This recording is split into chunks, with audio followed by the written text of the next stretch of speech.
Hello and welcome. Thanks everyone for joining us this morning. My name is Julie Tomkovic and I'm with the County to County project here sitting in a room in Orange County that actually has power in it. Hoorah, because my home does not. And I think there are a few people sitting around the table here who just recently got their power back, and I may be talking to many people who either don't have power in their home and are in an alternate location, or are joining us by phone for that reason, or may have gone to an alternate location to get power. So believe me, I certainly do understand that. But we want to thank you for joining us for our last webinar before the election, and it is on poll greeter training. And I have everyone, we have more than 50 people joining us today, so I have everyone's mics muted, and we'll ask you to go ahead and you can stop your videos too if I don't have a chance to get to it. But that's the reason, because there's so many people that it would be a cacophony of voices if we had open mics, and the number of pictures would start to crowd out the presentation screen. So that's our thought. All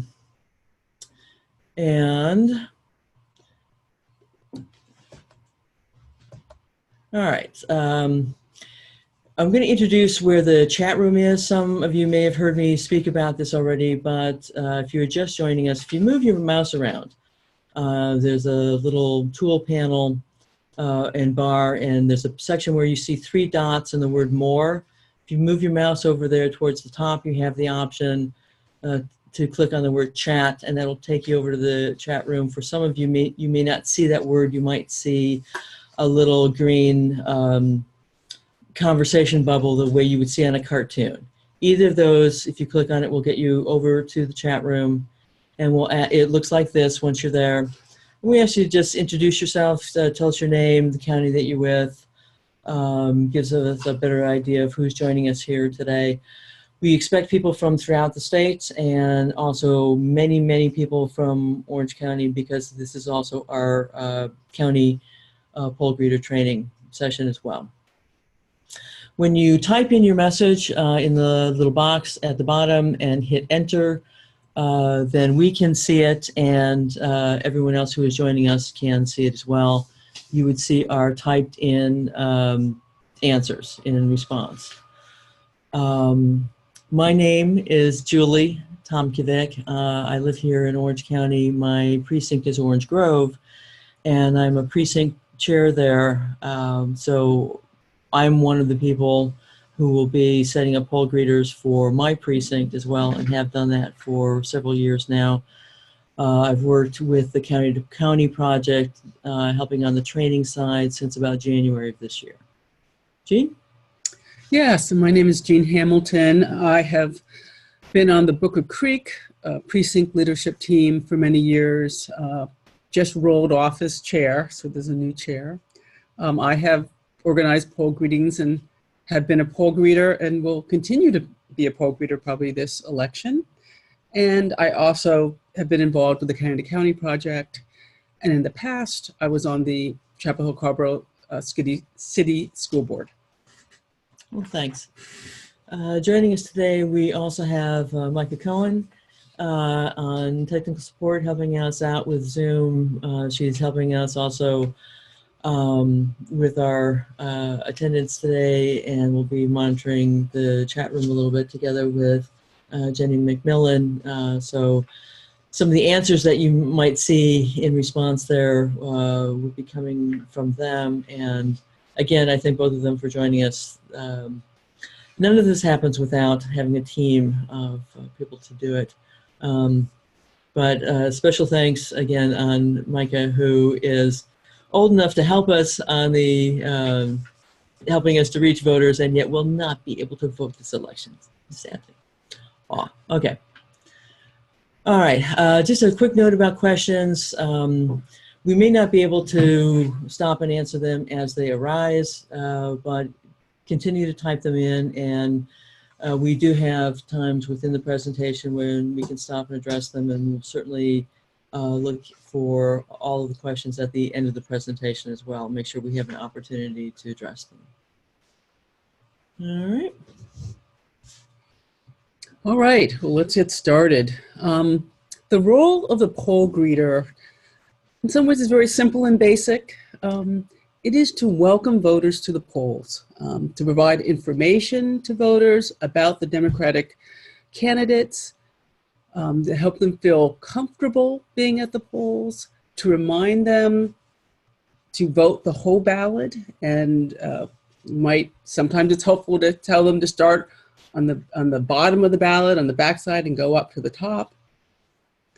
And it's also to watch out for problems if folks have problems at the polls, and then to be able to communicate with party officials about the problems as well as the officials at the polling place. And we will get into more details, but this is just setting the frame. So as far as things you should bring and be prepared for early on, you should have a cell phone because you will want to be able to communicate with your party officials and or with other greeters, and with, if you want to, obviously with the elected officials, you probably want to go into the polling place. You might want a table and chairs at the polling place so you'll be comfortable. Bring bottled water or drinks and snacks. In November, who knows what the temperature will be. So you might need rain gear, warm clothes. Of course, you might want to be in a t-shirt, we will see. You want to bring any information you have about greeters and the guidelines. It's helpful to have a phone list of the, again, of our party officials and of other greeters. If you're on a shift and someone doesn't show up, that you know who to contact to get someone to cover the next shift.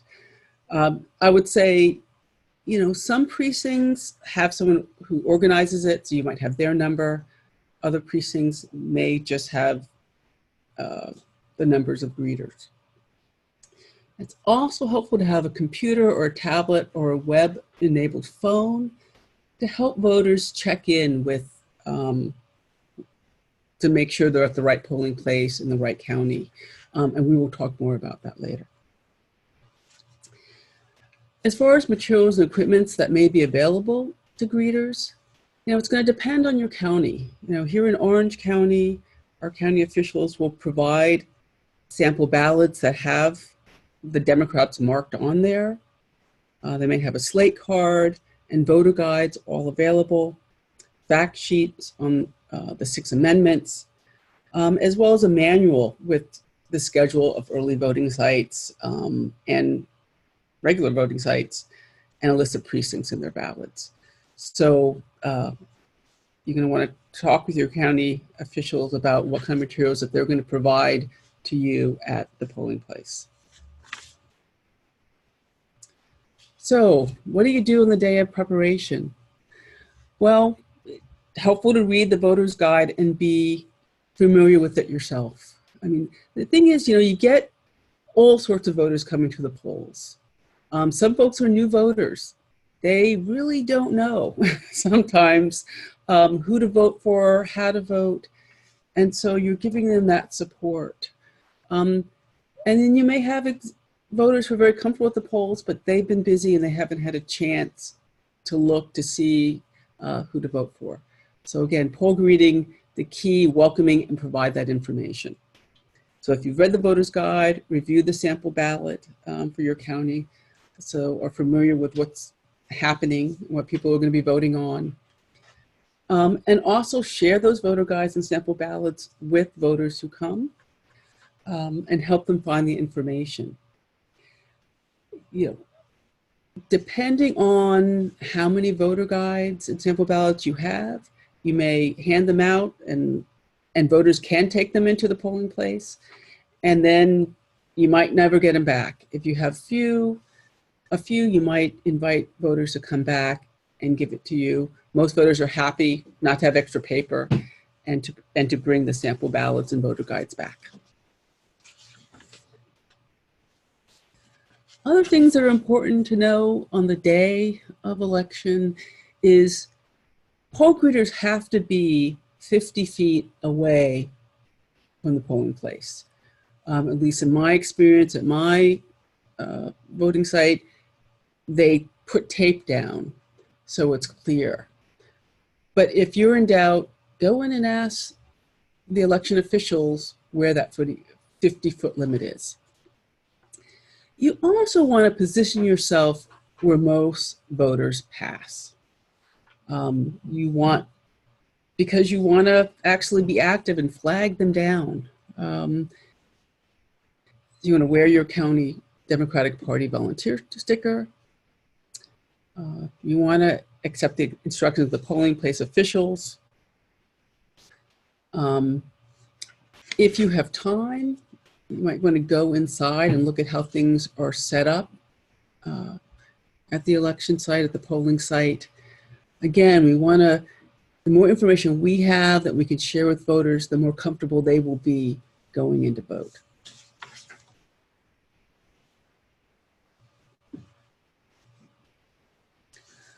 So, as you know, we have early voting in North Carolina, as well as voting on election day. So we just want to review that who may vote early. Any registered voter may vote at any one-stop early voting site within their own county. Registered voters may update their address and change vital information on their existing registration during this time. However, party changes are not allowed during the early voting period. And early voting starts Wednesday, October 17th. So this week through November 3rd. And I think every county has different times, so you're going to want to know that and check that. Now, if someone's going to vote on election day, which is November 6th, their last day to register was October 12th.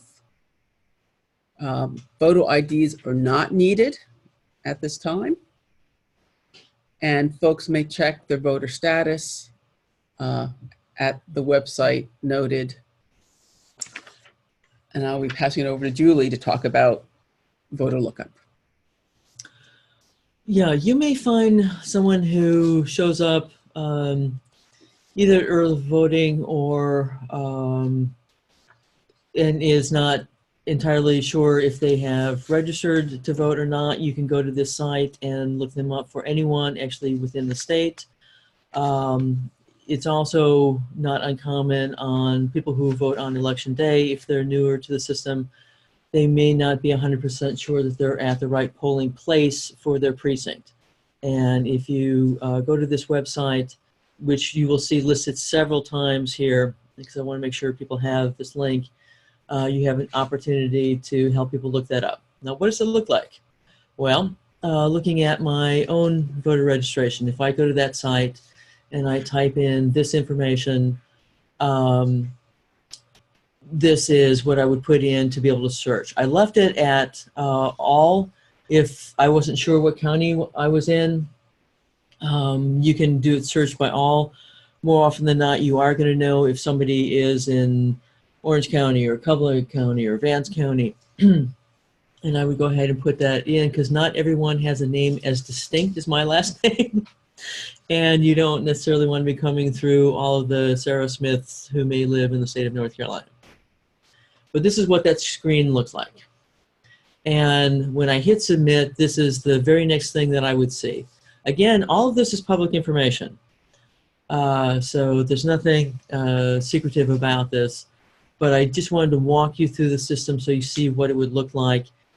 And for some folks, I know in my in the early voting sites, within Orange County, there is internet access. Where I go to vote in my precinct on election day, there's internet access, but it would also probably be a little bit weather dependent and variable. I just mentioned this because I know not everyone will have easy access to look things up. So, but if you can really assist voters this way.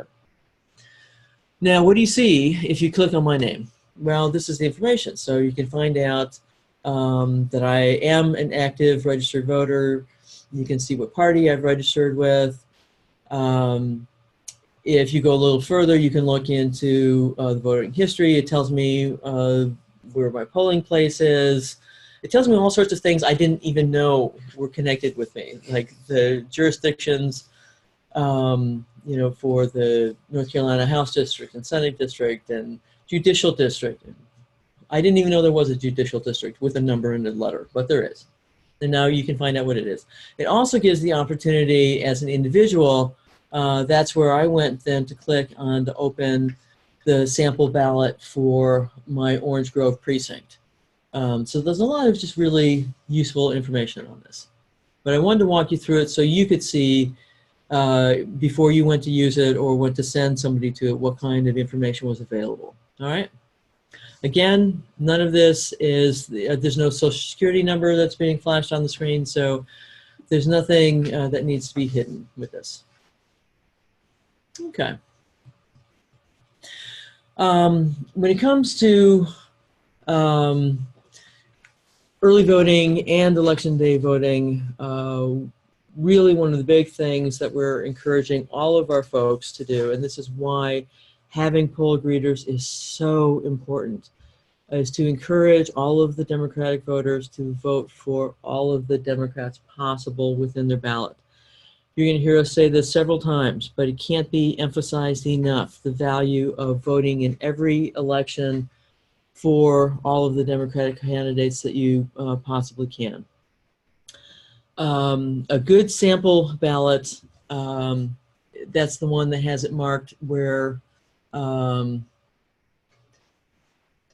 excuse me, go back one. Yep.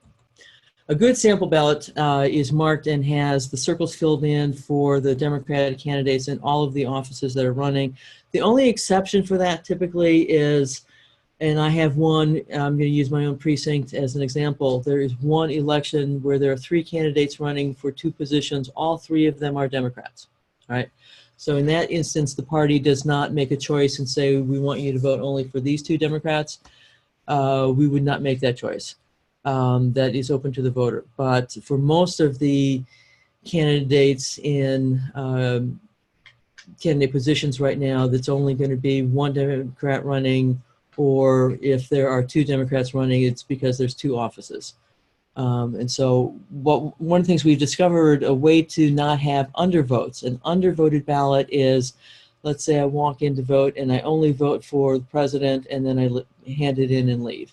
That's what we consider to be an undervoted ballot.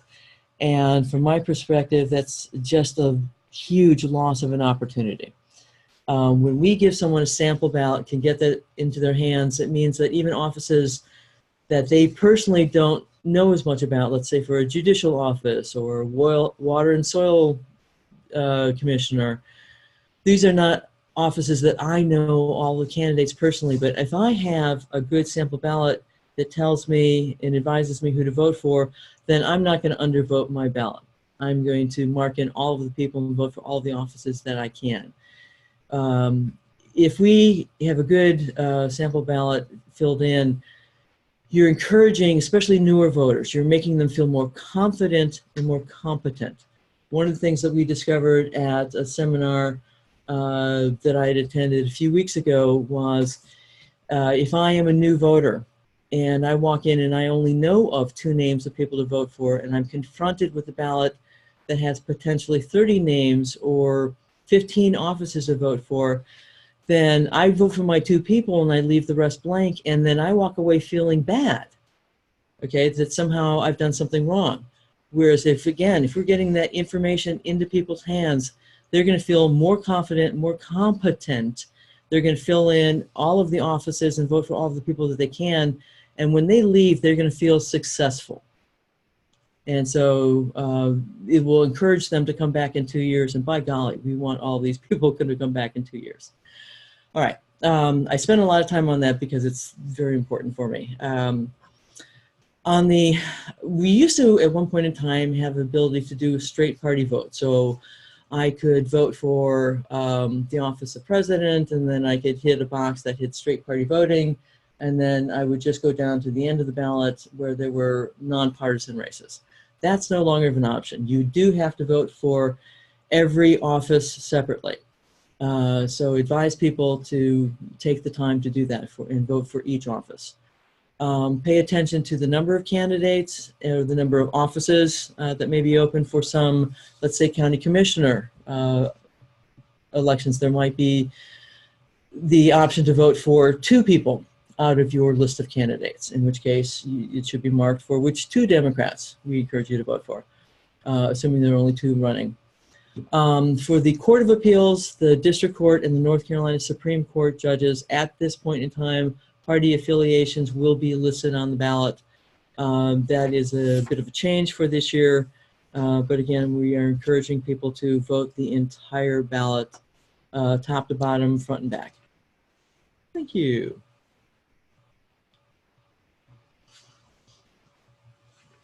Go back. Oops. Anyway, the next slide is so important, interacting with voters.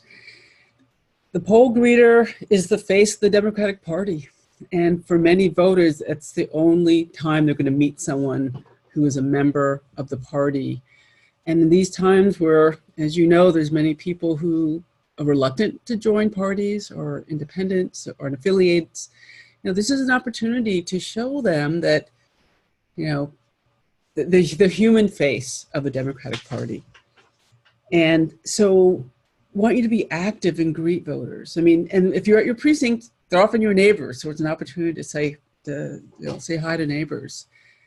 So you might say, step out, you see someone walking toward the polling place. Hello, would you like a Democratic Party sample ballot? And you'll see if there's ones who avert their eyes, then you just let them pass. Might say thank you. But if you see people smile and turn toward you, then you invite them, would you like a sample ballot?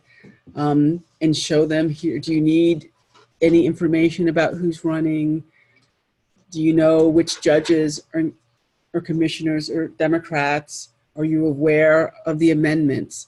And so help walk them through and show them what the ballot looks like, how it's marked, and what to expect.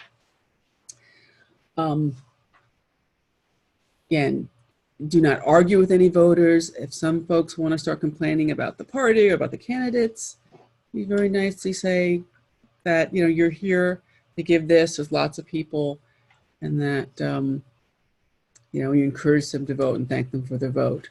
But do not engage. I think the other thing to be careful of is also not getting, even with folks who are supporters, not getting into long conversations about the issues. It is so tempting. These are people who share your passion. These are your neighbors. But you have a job to do to greet all voters.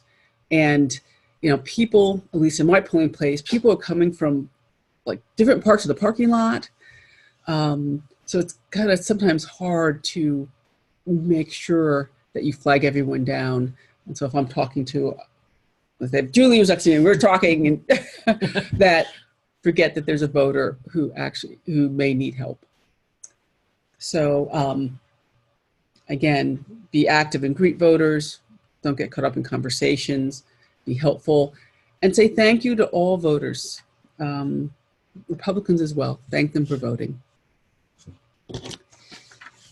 And to continue about things we can say when we're interacting with voters, sample ballots and voter guides are okay in the booth. No IDs required to vote. Again, stay focused on voters. As we've said, we'll probably say more times, encourage voters to vote the whole ballot. Be friendly and polite to all voters. And this last point is also very important. Do not advocate for a specific Democratic candidate in local elections where many Democrats are running. I have been a poll greeter, and especially this happens at primaries, especially where many Democrats are running, obviously if it's in the primary. And we all have our views about those candidates. And it's very important to stay neutral. You are representing the Democratic Party and not get caught up with advocating for one candidate. So, next slide is about candidates and their representatives. So often at the polling place, the candidates and the representatives are going to be there, trying to get votes at the last minute. So you should introduce yourself to them. You should work with the Democratic candidates and their candidate representatives, coordinate with them. We provide space for materials on the table. If the representative leaves, I'll say, yes, you put your materials here. I will send interested voters to the candidates or the representatives for specific information. And we can ask those candidates to send voters to us, if they want information about the whole ballot and about the voting process.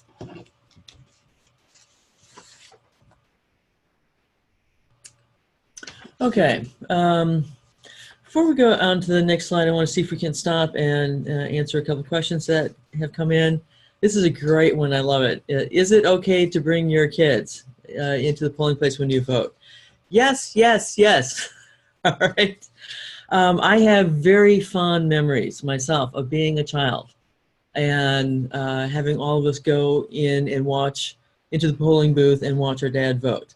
And I really think that was a part of where my early civic engagement came from, was that we were a family who voted. And I knew that because I watched my dad do it year after year. And I was always a part of that process. But when as a poll greeter, I would say you may not want to bring your kids if you think it's going to get in the way of you being able to reach out and be active with all the voters coming in.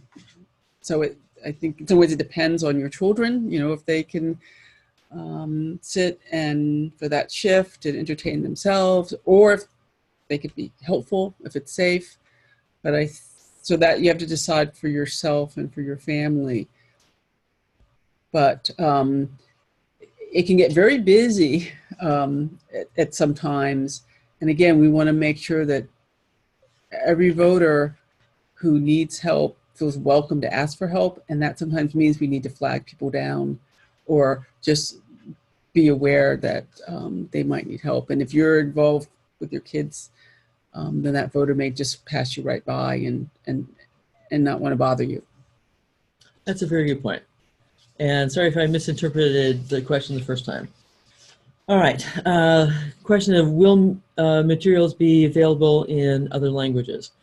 And I believe some of that will depend a little bit on your particular county. That there may be some counties, if there is a significant, for example, Spanish-speaking population,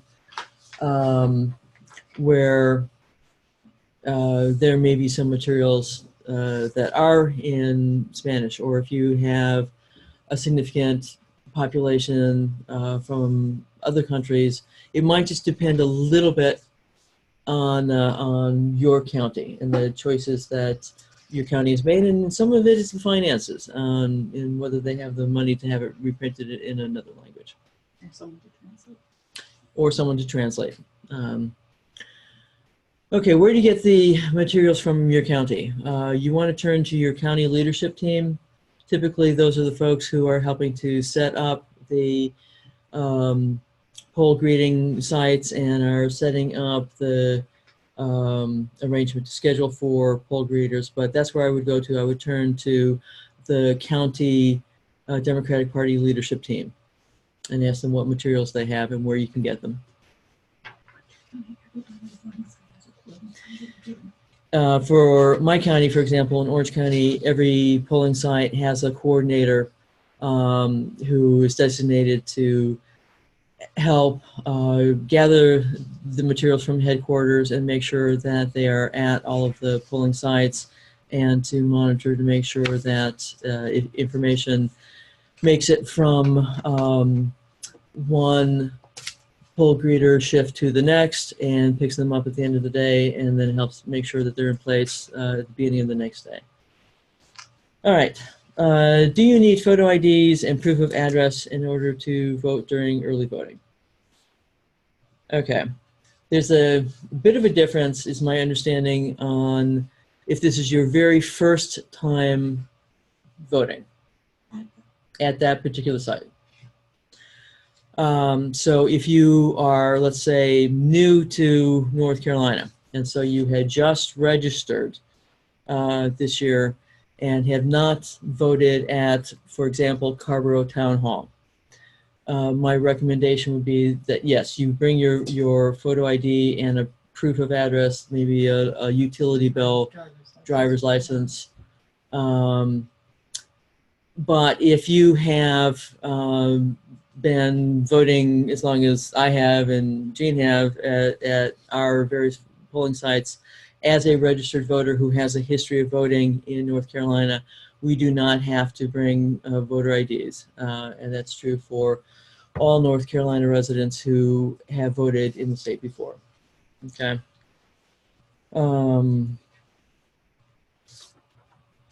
And our student IDs valid for first-time voting.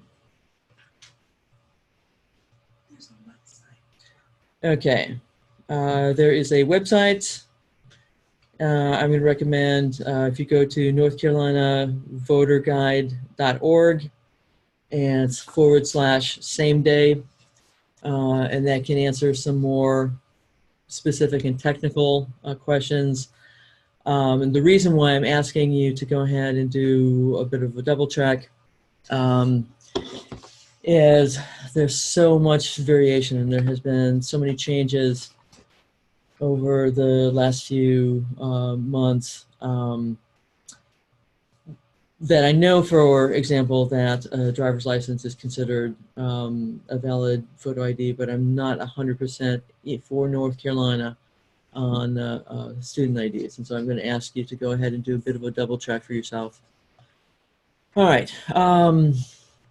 Now, what are some common issues that may come up that people will turn to you as a poll greeter to help them with? Well, maybe the voter is in the wrong place. Well, there's a couple of different ways it can be the wrong place. If it's in early voting, as we had mentioned, in Orange County, for me, as an example, I can go to any of the Orange County voting sites as long as they're within my county. This would be true for every county within the state. As long as you are within the county, you can vote for in any of the early voting sites established for your county. All right. However, when it gets around to election day, then things change. On election day, if I have not voted in early voting, I need to go to my precinct. That means I need to know where my precinct is. And that may be one of those times where if somebody, especially if they're new, who would say, I'm not 100% sure that this is my precinct's polling place, where if you do that quick lookup for them, you can double check and verify that this is the correct precinct for them, or to be able to let them know what their precinct is. You also always have the option to send someone in and have them talk to the chief judge. There might be an instance where someone can use a provisional ballot, and I would leave that. You want to have that question go to the chief judge. Okay. If someone is there and they say that they're not sure whether they can vote or they can't vote because they have served time before, the appropriate question to ask in return is, has someone completed their jail time? Has they completed their probation or parole time? If that has been served and they are registered to vote, then they can vote. The time for registration has passed, so if someone has not already registered, they will not be able to vote on election day. But if they have served time, they've completed all of their time, and they have registered, they are allowed to vote. I'm just going to jump in because I'm looking at the North Carolina State Board of Elections and Ethics Enforcement site. Just a reminder. So people with felony convictions in North Carolina are prohibited from voting or registering to vote until they've completed all terms of their felony sentences, including any probation or parole. But those convicted of misdemeanors in North Carolina do not lose their voting rights, even if they are incarcerated. Excellent. Thanks for that clarification. I appreciate it. And in general, if there are other questions that a voter may come up to you about that you don't know the answer, send them inside to speak to the chief judge. When in doubt, there's nothing wrong with saying, I don't know the answer to that question. I suggest that you go in and talk to the chief judge while you're here, okay? There's no penalty for that. All right. Now, what are irregularities or violations that may come up? And again, I have been working myself as a poll greeter for more than a decade in North Carolina, and have not witnessed a lot of irregularities or violations. So this is not something that I think you need to feel either intimidated by or be looking for all the time. I rarely see any of these things happen, but if something should happen, we want you to know what to do in response. Okay. If there are misrepresentations of candidates or misleading information, that is something that you can bring to the attention either of the county chair or Board of Elections chair. That's part of the reason why, for example, I know in my county, we're always going to have a list of phone numbers of people to call, and that includes our county chair, our first vice chair, our Board of Elections folks, so that if something happens, you are at least armed with a list of phone numbers and people to call if you see something that is wrong. Now, if it turns out that the voters are coming out saying the equipment, the voting equipment is not working, again, I would make a call to the county chair or whoever is maybe even your site coordinator to let them know that there's an issue on that site. And you can reach out again to the Board of Elections as well for your county, all right? If you see violations by representatives of another party, again, pick up the phone, contact the county chair. And again, I haven't typically seen a lot of that. There are sometimes instances I've seen where more often than not, if we have a Democratic voting table and the Republicans will have a table, we see each other every 2 to 4 years. And so typically you've established working relationships. So sometimes if I've seen an issue, it has been from one of the more minor parties who don't necessarily have someone who does this all the time and may not necessarily have been trained a little bit in what is the poll greeter, either etiquette or rules. And again, pick up the phone, call the county chair, let someone know what it is that you observe, okay? If someone comes out and said that they were not allowed to vote, talk to them and ask them, did they have a chance to talk to the chief judge? They can go back inside and request a provisional ballot, okay? I always say when in doubt, especially if you're down to election day and there isn't any more time, ask them to go back inside and see if they can request a provisional ballot. If there is voter harassment, which again, I have not witnessed, but in this day and age, is always something that could be possible. I would say the big thing is not to ignore this, to go ahead and, if you can, safely caution the violator or address something yourself to say something, but then send something, if you're there as part of a poll greeter team, send your partner inside and ask to contact the chief judge, let them know what is going on, and then I might reach out to my county chair or site coordinator as well. But those would be my options. The big thing is not to pretend that if something ugly is happening, don't pretend that something ugly is not happening. All right. If someone is challenged and turned away from voting, again, you want to relay that information to the county chair, to your site coordinator for that voting site. Record the information, including the name and the contact information for the voter. It might be something that was a correct decision, but if it's not, you have a record that this occurred and the date and time and place that it occurred. Okay, violation of the 40-foot line, 50-foot, sorry, 50-foot line. Again, usually just a kind of word of a caution. It might be a poll greeter who didn't see the little warning lines that were set up, or the sign fell over, or, you know, on a windy day, everything was blown over. It's not usually someone deliberately doing it, but it can be. So oftentimes, if you just say, excuse me, I wanted to point out that this is the 50-foot line that we all need to stay behind, more often than not, that will take care of it.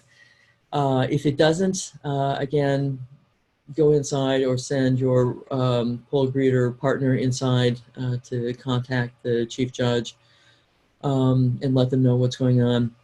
And we haven't talked about this directly, but more often than not, when I have been doing poll greeting, I am out there with a partner. And often having teams of two allows you to cover an area where people might be coming from a variety of points in the parking lot. So I can be on one side and my partner can be on the other side. Or it allows you in this kind of circumstance to be able to stay outside and observe something and try to continue to correct it while someone goes inside to find a chief judge or someone in authority who might be able to address something. More often than not, these are very rare occurrences from my perspective as far as what I have witnessed. And usually it's been able to be dealt with. We do say, again, in general, if you have concerns or questions, if something's not being addressed, you go to contact the county chair or the person from the leadership team who has been assigned to cover voting sites or early voting. Contact the voting site coordinator if you have one, or go to contact Board of Elections for your county. All right. So before we end, there's been a couple of questions. So one question is there a chief judge at early voting or just election day? So there is a chief judge at early voting as well. And, you know, basically the election, the polling officials are the chief judge and at least two other judges, and there may be assistants. The chief judge is appointed from the County Board of Elections and based on the party recommendations, and the other judges are from both parties.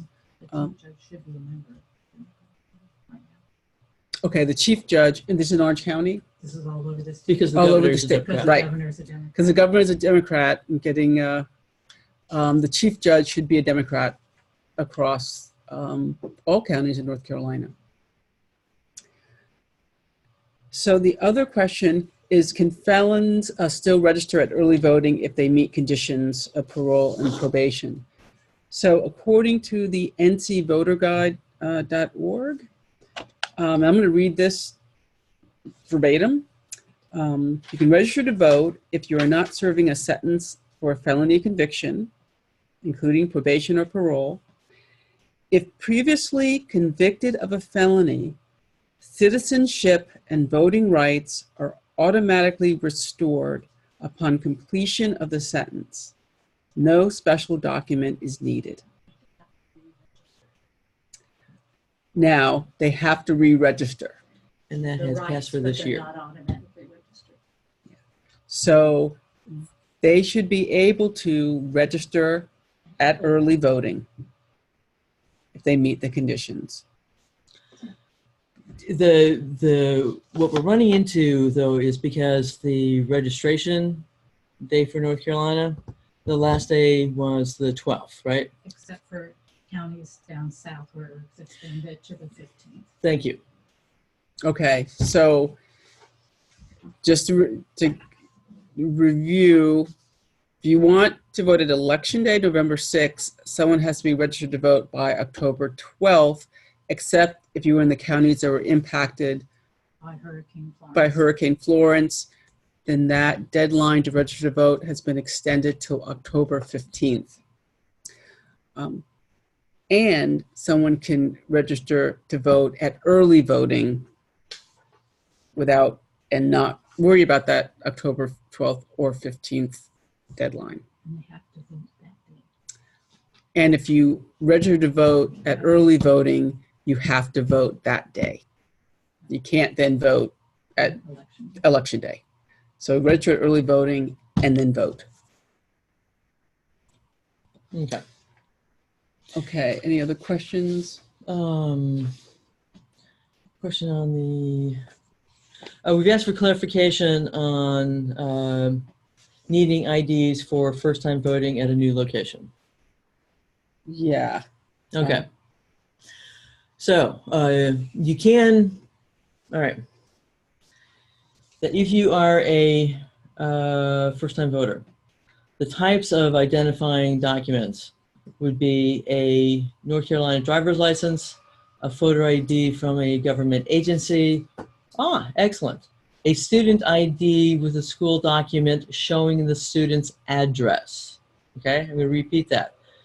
That a student ID would be acceptable if they also have a school document showing the student's address. Or you can use a utility bill, bank statement, payroll stub, or document from any government agency that includes the voter's name and current address. Okay.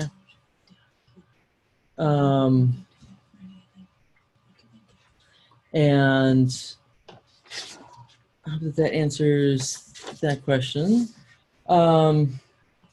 Getting in some questions on, who would, for example, provide, name tags for poll greeters as you're coming. Typically, that's going to be something that the county is going to coordinate, but if you're not sure, you can go ahead and, again, check in with the county leadership or see if there's a site coordinator who might have that.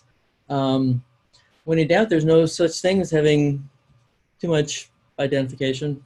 But that may be the nature of my job. Sometimes I walk around and I have blank name tags that I can write on.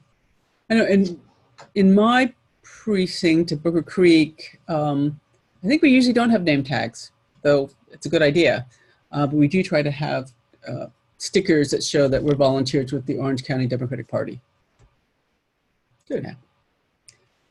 There's also an issue. We have Victoria Freeman with us, who is the vice chair of the Orange County Democratic Party. And she's going to talk about provisional ballots and when we encourage voters who might be out of their precinct to use those. Okay. This could happen happens frequently in Orange County in a college town, or it happens when someone is working on one side of the county and can't get back across county to vote on election day at their regular site. People can vote a provisional ballot. So for example, if I live in the southern part of the county, but I'm up in the northern part of the county, and I go into a polling place there, I can ask for a provisional ballot and I should be allowed to vote a provisional ballot. What will happen is that only those races that would be on my ballot if I voted at home will be counted. So in Orange County, we have 2 state representatives, one in the northern part of the county and one in the southern part of the county. I can't vote for the one that is not in that doesn't represent the area where I live. Students will do this. They stop at the first convenient polling place and vote. And so because they can't get the bus home to vote in their own precinct. So you can always vote a provisional ballot in that case. It takes some paperwork, takes a little more time. If it's a busy polling place, sometimes the judge will be reluctant, but every voter has the right to ask for a provisional ballot if they honestly believe that they are eligible to vote in that county. Does that help? Yes, Okay. thank you so Sure. much, Victoria. Absolutely. We're coming in towards the end of the regular webinar, and we're going to ask some of the Orange County folks if they would stay on a little bit longer so we can look at some things that are specifically affecting Orange County or things that we want you to be aware of. Everyone else is welcome to stay and join. We're not kicking anyone off, but if you had other things that you need to do, you have heard the basics on poll grading, both the rules and regulations and the etiquette side of it. So if you need to take off, feel free. And those who are leaving, I want to say thank you so much for your attention. Really, we appreciate the opportunity to present on poll grading and appreciate you volunteering for the Democratic Party. And really, improving the voting experience and hopefully the turnout for voters, for Democrats in this state. Yeah. Your ability to make people feel that comfortable and have the extra confidence cannot be understated. I really appreciate everyone on that. All right, for our folks from Orange County who are staying with us. I was joking when we were setting up this morning. I said, yes, this is a picture of Orange County, much of which does not have power right now. And that includes my home in Orange Grove Precinct. I'm hoping that'll be rectified by the end of the day, but I don't know. Wanted you to have some information, again, for the lead contacts for Orange County for poll graders. For us, there will be a site leader who will be, that information will be added into a manual that will be available for each site. But in general, this is true for all of the sites that are some of our lead contact folks include Victoria Freeman as our first vice chair, Jim Bartow as our chair, and the Orange County Board of Elections, and their phone numbers for all 3 of these. I'm sorry for the people who are listening by phone, but I'm not going to read off the numbers because it'll just be a series of numbers. And this information will be available at the polling place. In addition, when we get to the end of the webinar, because we have been recording this within about 24 hours, I will have a recording that I will be able to send to you to be able to read and review at your leisure. Okay? All right. Now, for Orange County, in the general election, we have 4 ballots, right? So who you can vote for varies by precinct. That means when you are working at one of the 4 early voting sites, you need to be asking people what precinct that they are with or helping them to look that up if they're not sure. Luckily, these are color-coded for us, and so the goldenrod sample ballot form will be good for all of Chapel Hill as long as it's within the city limits. So that would not include people like me who have a pretend Chapel Hill address, even though I don't live in the city limits. There will be a green sample ballot printed on a green form, and that will be good for Hillsborough and rural Orange County, both the southern and northern areas. And that would be one that I could look at that would have the information for Orange Grove as well as many rural precincts in Hillsborough. The pale yellow, the form printed on the pale yellow paper will be for all of Carrboro and the portion of Chapel Hill outside of city limits. For the sample ballots that are printed on the pink forms, they will be for the part of Patterson precinct that is in House District 50. And these will be laminated on the tables. Okay, all 4 of these are going to be Early voting. laminated. Yes, okay, so that they will last us throughout the voting period. And then there will be copies as well in Orange County that people can be able to bring inside. As we had noticed, you can bring in a sample ballot with you inside the voting booth. We do ask, many of our people will come back and bring it back so you can pass it on to the next person because we're such a strong recycling county. All right. This is an example of what my precinct, Orange Grove, what our ballots look like. Now, the sample ballot will have this, but they will actually be marked. So the circles will indicate where all of the Democrats are. So for U.S. House of Representatives there at the top, it will be circled, filled in for the circle for David Price, okay? And that will be true throughout the ballot. Victoria sent me a lovely copy of the filled in version, but again, because of the hurricane and my not having access to electricity, I wasn't able to load up the newer form for it. But I wanted you to have an idea of what one of these will look like. And again, if you are a poll greeter, I advise you to come a little bit early for your shift so you have the opportunity to review this material, okay?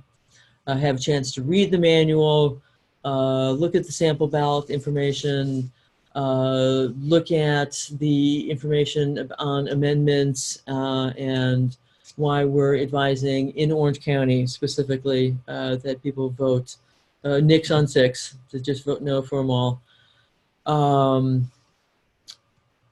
And it just gives you time to catch up and be a little bit more informed. Our Orange County folks, many of them who are regular voters, will automatically aim for your table to pick up this information. They have accepted that we will be a help for them and they'll come towards you.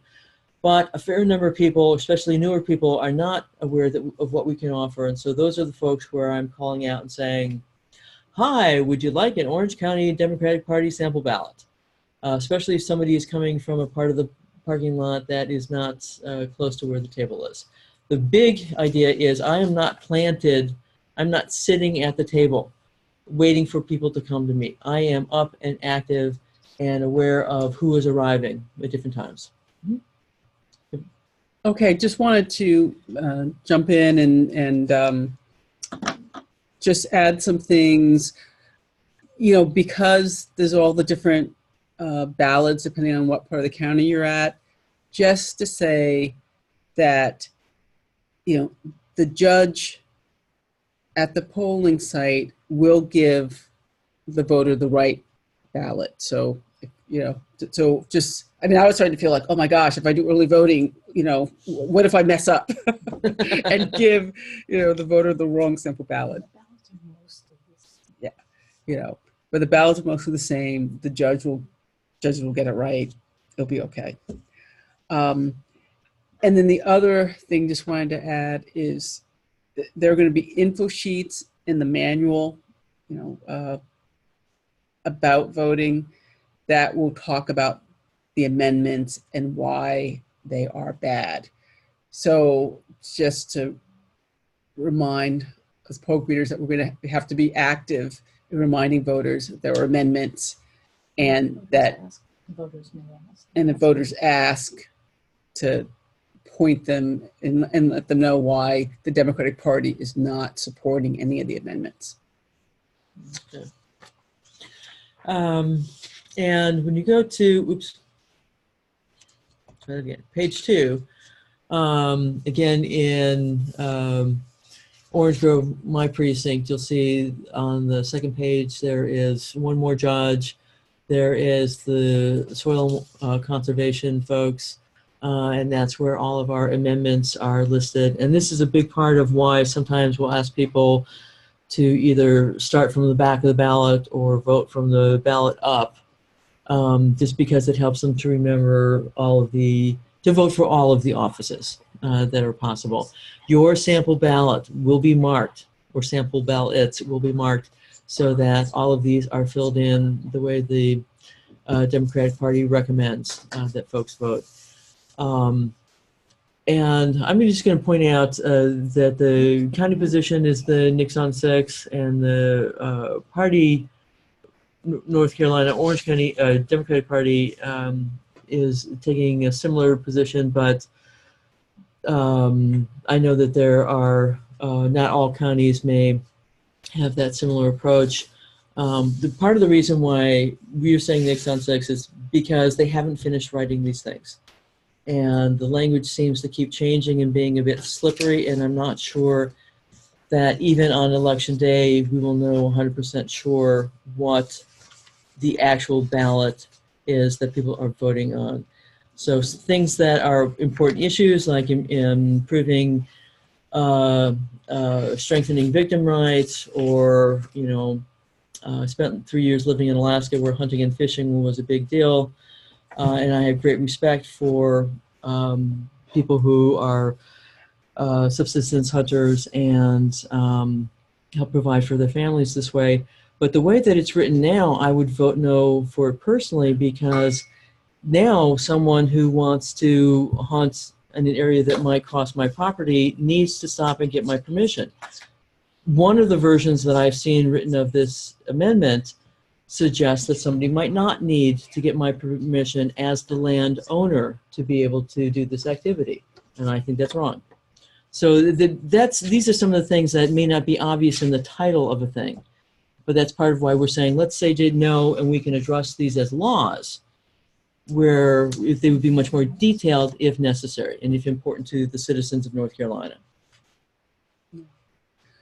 So I just want to add that for those folks in Chapel Hill, there is a bond on the ballot, and that the Democratic Party is supporting that bond. So these ballots get complicated.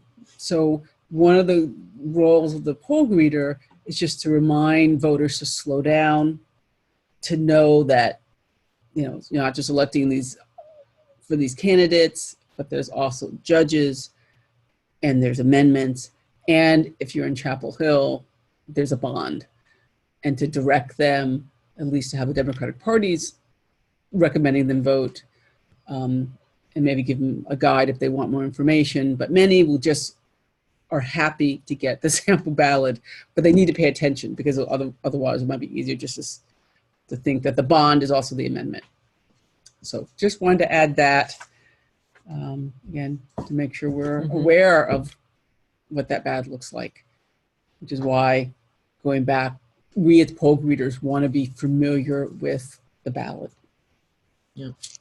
Thanks, Jean, for bringing that to our attention, because you're right. For Orange County people, that's not an option. But for people who are getting some of the other ballots and live inside the city limits of Chapel Hill, that's a big deal. So thanks. All right. When people are coming back after they have voted, go ahead and especially if, a lot of our Orange County people are going to be coming back to return their sample ballot. And this is a great time to ask them to become a volunteer for the Orange County Democratic Party. I say even more so for the people who engage early and are early voters, okay? Because clearly this is a high priority for them, and they may just have been waiting for someone to ask them to be a part of the team, all right? We will have sign-up sheets available on the tables to be able to get contact information. If you have someone who is interested, but the kids are demanding they go home, or they need to run to the store and pick up dinner, they don't have time to fill out a form, go ahead. We will have little business cards that have the Orange County Democratic Party website. And so somebody can go online and sign up to volunteer. We will always continue to need voters, volunteers as callers, as canvassers, as poll greeters for the job that you're going to be doing for now and certainly for 2020. Everyone is focused on winning, trying to flip at least 4 seats here in North Carolina, in the North Carolina State House, to give our governor a sustainable veto. We're trying to make sure that we get Anita Earls added on as a judge. I suspect that we may do well better than that. But we take nothing for granted, and it takes all of our efforts to make this happen and to put us in a position for 2020 where we will again need your help as volunteers for Orange County and for our continuing county-to-county outreach efforts. And we've talked about all of the kind of rules of the road and things to do and not do, but the other thing is have fun. I love being a poll grader, okay? It's one of my favorite days out of the year, or every 2 years. I get a chance to see my neighbors. I almost often sign up to do it for my precinct on election day. So I see my neighbors, we stop, we have a chat, we check in on what's going on. And we have a job in front of us. They know they have a job in front of them. We're all working towards the same goal. It's really a chance to connect and build community. Yeah, thank you so much. Absolutely. Thanks for joining us. And I like this picture. I always see myself as I'm just a little drop in the big blue wave, okay? Because it takes all of us to make this happen. All right, thank you, and wish you success. We will automatically be sending the link to everyone who has signed up for today's webinar. If there are other people within your county or county leadership teams who need to have a copy of the webinar and might not have signed up in advance, go ahead and let them know, and we'll make sure that they have the link, and we will be able to send the PowerPoint as well. But thank you for joining us on a beautiful Sunday afternoon. And go Democrats. Thanks.